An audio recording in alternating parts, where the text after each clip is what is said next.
Hey, deserving listeners, a lot of you have been asking me to react to a phone call between Big Ed and Liz that's in the press these last few days, and so I'm going to watch it. My name is Dr. Kirk Honda. I'm a therapist and a professor. From what I understand, there might be some triggering material in this phone conversation, particularly if you have been emotionally or verbally abused, so watch with care. I'll always love you, but I can't be with you. Are you done? Because I've been sitting around the corner from your house from the second I clocked out. I don't give a fuck, Liz. You're fucked up. How am I fucked up? Are you going to listen to me, or are you going to take over this whole... Fuck you, dude. You're fucked up. Stop! Wow. So this is pretty different behavior. Now, full disclosure, I haven't watched the full season of A Single Life. I just started watching. I think I'm up to like episode 7 or 8 or something. Not sure. But I'm guessing this is going to change my perspective as I watch. Because at this point, Ed has just tried to kiss her, and she refused. But they're still friends. But it sounds like they are in a fight right now. And we hear that Ed is using swear words. He's accusing, F you, dude, you are effed up. What do I always do? I always try to use these things as a learning tool. So in conversations, it is incredibly important that you refrain from swearing because swearing usually means that you're using abusive language, or at least language that is not constructive. So Ed right now is not using constructive language. Now, what could he say that would be constructive? He could say something like, I don't know what's going on. I don't even know why they're fighting right now. But Ed, usually when we're saying F you, dude, you're effed up, we would say something like, honey, I don't like, or friend of mine, or whatever. The kind of the things you're saying right now, I don't think I understand where it's coming from, and it hurts my feelings. And it's causing me to feel a lot of anger that I'm going to refrain from expressing. But a lot of things you're saying right now really hurt me. So I'm guessing that's what's happening, but I don't know. Let's watch. Stop speaking to me like this, Ed. Stop! For you to even offer to give a coworker a ride home to El Cajon, what the fuck is wrong with you? Stop! So is Ed jealous right now? What the F is wrong with you? Let's rewind that. Speaking to me like this, Ed. Stop! For you to even offer to give a coworker a ride home to El Cajon, what the fuck is wrong with you? Okay, I'm still lost. I just have to take a guess and say that Ed is jealous in this moment. Let's watch. Stop! Stop belittling me! I don't deserve to stop! Stop! You are fucked up in the head. I called you and asked you, and you said... I don't give a fuck. Yeesh. So I've been talking about how Ed seems to have two different modes. I think we can add a third one that we haven't seen before. The two modes are I'm confident, I'm happy, I'm charming, I'm hopeful, I'm optimistic, I shoot for the moon, I am, charismatic, everyone, I'm very charming, and everything's going to be perfect, and I'm available to people, and I'm nice to people, and I'm bubbly, and I'm happy, and I'm joyful, and I just take life by the horns, and I just enjoy life. Okay, there's that mode. I think a deeper mode that he uses, the first mode, we'll call it the optimistic narcissistic mode. Well, I'll just call it the optimistic mode. He uses that mode to cover up a different mode, which we've seen when he was having troubles with Rose, when he was having troubles with Liz, that he falls into a dark pit of despair where it is the opposite of the optimistic mode, where he thinks that there's something deeply wrong with him. Nothing is ever going to work out. I always screw things up. No one ever loves me. So that's usually usually he's in an optimistic mode, but when he is, so the optimistic mode has problems with it because he's semi-delusional to his own fantasy of what he thinks is happening rather than actually investigating what really is happening. And I think he has that optimistic mode. And again, total speculation because I just don't know. I'd have to ask Ed. But the optimistic mode is semi-delusional and distorted because he needs to believe. When you're desperate and you need to believe something, you convince yourself of what you need to believe. It's sort of like you're in a desert and you haven't drank water in 2 days and you're desperately thirsty and you see something off in the distance and you're like, oh, that must be a lake. It must be water. It must be water. It's got to be water. It's going to be water. And you just convince yourself of that because you're so desperate for it to be true. Well, if you have a lot of self-esteem issues and a lot of relational traumas, then you could see that you might be desperate for certain things to be true. That I'm lovable, I'm charming, things are going to work out, this person loves me, this person will love me. But then when that doesn't work out, then we fall back into the despair. We reach what we thought was an oasis and we realize it was just a mirage, and we fall into despair and we're hopeless. We've seen those two modes. The other mode apparently is this, what I'm going to call angry/abusive, verbally abusive mode. I mean, he's not really saying, now we don't know the context of this fight. Maybe there's some justification for this. It doesn't seem likely, but the behavior we're seeing from him is shut up, there's something wrong with you. Shut up, there's something wrong with you. Shut up, there's something wrong with you. That is not okay. I can't imagine any circumstance where that would be okay. Let's continue watching. Now, so my whole reason why I was talking about this is like, is that a third mode? It seems like it because it doesn't fit in the first mode. It doesn't fit in the second mode. It might kind of fit in the first mode, but not really. I would say there's probably another part of him that is very aggressive verbally, and again, also very sure of himself, and also very dismissing. I guess we did see this in the tell-all when him and Rose were in the tell-all from before the 90 days, when him and Rose were on the phone together, and Ed was definitely very dismissive of her. Oh, shut up, you don't know what you're talking about, da-da-da-da. So he seems to have quite a fighter inside of him that can be quite ugly. Let's watch. Then why did you say yes? Fuck you.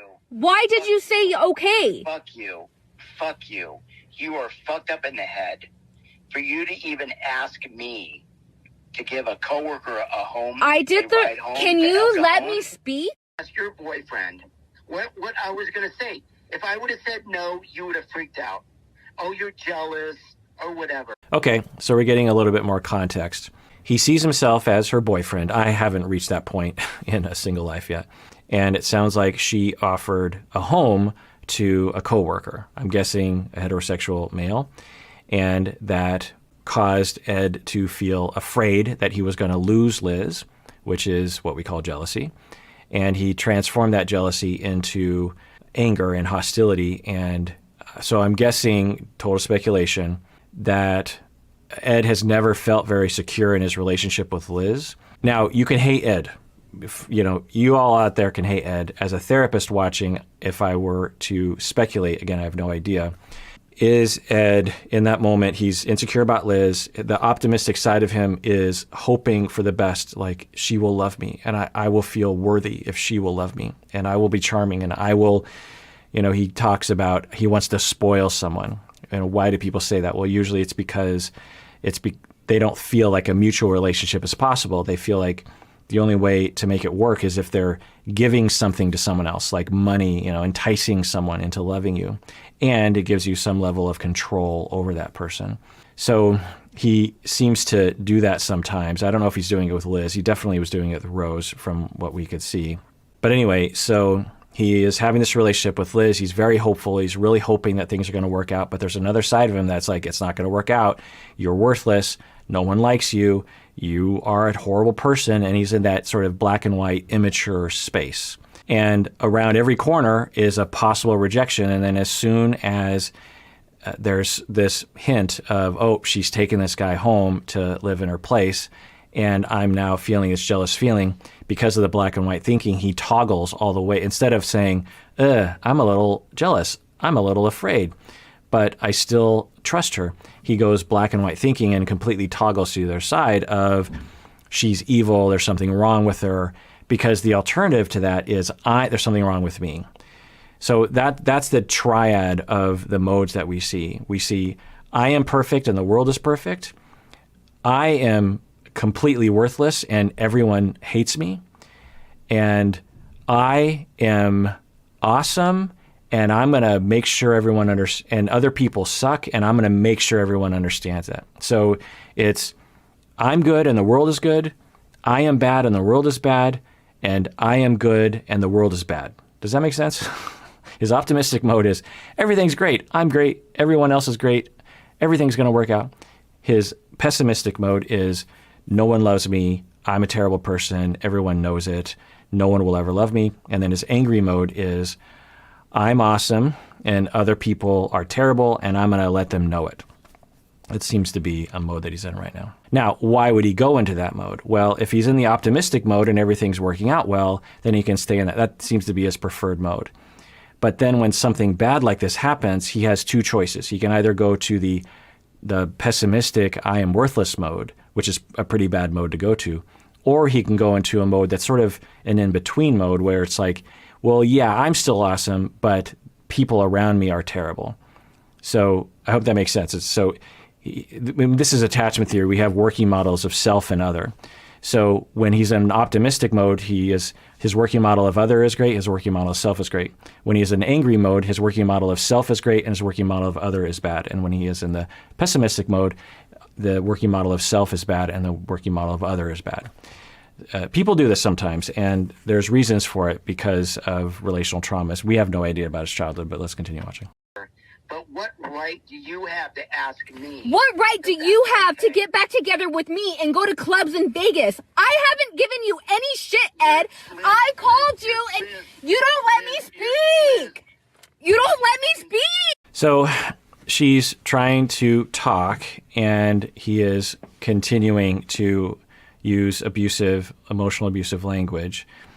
And she is apparently saying, you went to a club in Vegas and I didn't say anything. And so why are you saying something now to me about this other guy that's going to be living in my house? At least that's what it seems like she's saying. Now, if we're going to evaluate her language, another way for her to communicate this would, one, say, look, if you're going to call me names, I'm not going to talk to you. So it's your choice. Just drawing a boundary of this. If you're going to call me a name, we're done, at least for now. So that's one boundary you can have. The other thing is to say something like, so this is assuming Liz wants to retain the relationship with Ed. I don't know if she does. But if she did, she could say something like, so I guess that you're jealous, but you don't have anything to be jealous about, Ed, because we're just friends. And so I hope that you don't worry about it. But I really do not appreciate the way you're talking to me right now. And, when you calm down, I'd be happy to explain to you what the situation really is, because I'm guessing you're not going to be triggered by it. But I don't know if that's what Liz wants. Shit, I've been sitting outside watching you blow up my phone. I've been sitting around the corner from your house from the second I clocked out because I can't go for a run because you keep blowing up my phone because I can't listen to my music. I've been sitting around the corner of the word fuck over and over and over again. I deserve a minute to speak. Why can't you give me that minute? Or are you just going to call me because I'm stupid? Go ahead. Stop with the fucking emotions and prove your point. Go ahead. Wow. I mean, the language certainly exhibits an abusive attitude that Ed seems to have. In a lot of us, in our worst moments, we wouldn't talk like this to anyone, even when we're really upset. The kind of attitude that he has, which we saw a little bit of in the tell-all with Rose, is very concerning.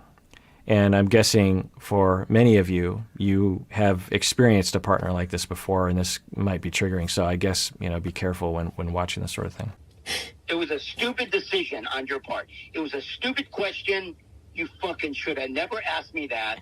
It was disrespectful to your boyfriend. Wow.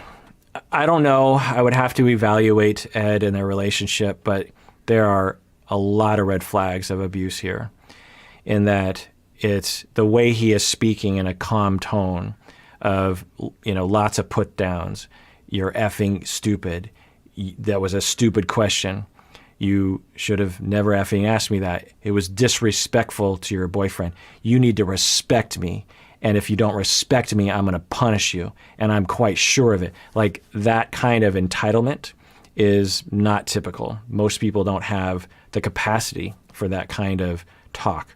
It's one thing, her response is more, in the common zone where you're discombobulated and you're crying. You're like, let me talk. Like, stop it. I don't understand. You did that. You know, her language is more in the common zone. His language is in an uncommon zone that is usually characterized by, it's usually the tip of the iceberg in terms of a larger personality distortion that says I'm entitled to things, and maybe women are lesser than me, and I deserve to be above women. I deserve to be above my partners. So, yeesh. I mean, so this happens sometimes when I watch these shows. You know, y'all will say, hey, watch this show, watch that show. Most of the time, we're just kind of in a zone of like, okay, it's light. There's issues. You know, maybe we get in some mild racism. But every once in a while, we'll get into a situation like this where we think we are witnessing abuse happening. And this is no longer just entertainment, right? Like flipping on the TV Sunday night and just watching something with some snacks. Like this is potential actual harm to human beings that is happening. And then you wonder about Ed's behavior to Rose, Ed's behind the scenes, because I'm guessing Ed doesn't want this out there. I don't know. But you have to wonder about all the other relationships with his daughter. Does he exhibit this kind of behavior with his daughter? Usually that's the case. Usually if you see something like this, it means that they're not only like this with many relationships whenever there's a problem, but that it can even be worse than this. Because remember, this is just over the phone. Imagine if they were in person. I'm sorry, and the fact that you don't see that makes you look stupid. You don't even let me talk. You just told me to talk and you just took it over again and called me stupid again. Because you're making stupid mistakes, and I'm tired of it. Wow. There's also a level of lack of empathy here. I mean, on some level, you would hope that Ed would be like, well, she's crying. She's upset that I'm calling her stupid. Maybe I should, scale back a little bit. But he just keeps doubling down as if he doesn't care. Now, usually the Eds of the world will look as though they're calm and cool, but underneath it all, their body is completely freaking out. I wouldn't doubt that if we hooked Ed up to a bunch of, biological measuring devices, that his heart rate would be up, his cortisol would be up, all sorts of things. I don't know. Now, if that wasn't true, then we're talking about a psychopath, but usually people aren't that. So I would assume that he does have a lot of distress that's happening for him right now, and the way he copes with it is by trying to come across as calm and cool and by being emotionally abusive. I'm tired of your dumb fucking mistakes. I'm tired of it. And I'm tired of apologizing to you. I'm not going to do it anymore. I didn't ask you to apologize. I'm trying. So it's hard. I don't know Liz that well, so it's hard for me to comment on her. Maybe I'll know her better by the end of the Single Life season. But with Ed, I feel like because I watched him last season, and I feel like I have a somewhat of an idea of what his personality. Again, I don't know him. I'd have to ask him, but I just have more data. But one of the things that might be happening with him is that first mode I talked about, the optimistic mode, has some narcissistic elements to it, meaning that he feels as though he's superior, as though he deserves to be, taking up a lot of room socially, and that other people don't deserve to take up a lot of room. But mainly, he's just the main word I would put to it is optimistic and hope, and a fantasy of life that he hopes to create and he hopes will happen, a perfect love that he hopes will happen. Well, this abusive mode is not that far away from that optimistic mode, in that he seems to be exhibiting this, very high self-assuredness. And so, and remember what I was saying earlier is we have optimistic mode, whereas I'm good and the world is good. And then we have abusive mode, which is I'm good and other people are bad. And then we have his pessimistic, depressed mode, which is I am bad and the world is bad. And so the I am good and the world is bad is similar to I am good and the world is good. So when the world shows him that the world is not good in his eyes, but he still manages to retain onto I am good, then that switches to I'm good and let's let the world in, to I am good and I'm going to attack the world. And I say this because these two modes of optimism and abuse seem to be, similar to each other but different. I'm trying to speak to you. Not once have I asked for an apology. I've asked you to let me speak. Go ahead. Are you sure? What do you have to say? What do you have to say? Go ahead. I'm listening. You could have approached it to me in a better manner, Ed. You had 2 hours to tell me how you felt. I called you to ask for permission and you said okay. You told me I'm such a good person and I have a kind heart for doing that. The fact that I even reached out to you, you could have said something, Ed. Okay, so it sounds like she had a coworker that needed a place to stay and she offered her home, which is nice of her. And she reached out to Ed and said, look, I am going to do this thing. And Ed said, apparently, according to Liz, that she was a kind person and had a big heart. And he didn't say anything negative, like that he was jealous. And now she is surprised that he is negative about it. All right. You were the first person I asked you. I asked you whether you're going to tell me it's stupid or not for even coming to you for that question. I don't have anything to hide. I came to you. I'm not done. I came to you. You said okay. Okay. For 2 hours, you could have said something to me. Then I'm not done talking. I'm not done talking. Do you think I was okay with that? To be okay with my girlfriend? You're not going to let me finish talking, are you? No, I'm not, because for you to think it was okay for you to drive a stranger to fucking El Cajon. Do you think it's okay the way that you're speaking to? So now I'm confused. Now they're back to saying that Liz was driving a coworker to El Cajon. I don't know is that a restaurant? Is it a town? Is it something? I don't know. So it sounds like Liz wasn't taking someone home. It was driving someone. Anyway, so maybe I'll know the details of this. I don't. But interesting. So again, we see jealousy on the show a lot. And usually what people will do is they will transform the jealousy, which is fear-based, into anger and hostility, which is what seemingly Ed is doing. To me right now? Do you think that... Stop! Answer the question. Do you think that it's okay the way that you were speaking to me right now? Yes, I do. Because of your dumb... Okay, so that's the end of the conversation. And it sounds like Liz hung up, and that's a good idea. I mean, why have a conversation with someone that just continues to not listen and verbally abuses you, saying you are dumb, things you're doing are dumb, over and over and over again, and not listening, not taking responsibility. What could Ed say? Well, as I always, we'd jump off from this point. Ed could say, okay, Liz, you know what? You could even stop right here and say, okay, Liz, I got to tell you, I've been mean and I've been a jerk face and I'm sorry. And I have traumas around jealousy. It doesn't justify what I'm doing, but I'm freaking out over here. I really love you and I don't want to lose you. And when I heard or I saw what you were doing with this other guy, driving him to this thing, it just completely freaked me out. And I kind of wish you hadn't done it, because I would have wished that you would have considered my feelings about it. But, I understand you didn't know my feelings.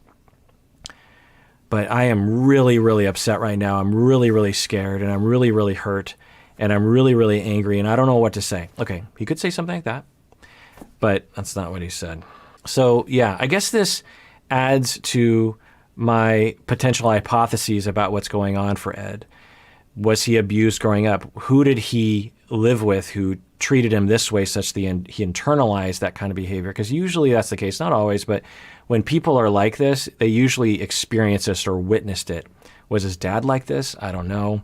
Is his mom kind of like this? Certainly doesn't seem like she is capable of that. Who knows? But wow, yeah, real toxic, hard to watch. Hard to watch. I'm going to have to take a break for a bit because I've just absorbed all this toxic energy listening. It's pretty awful.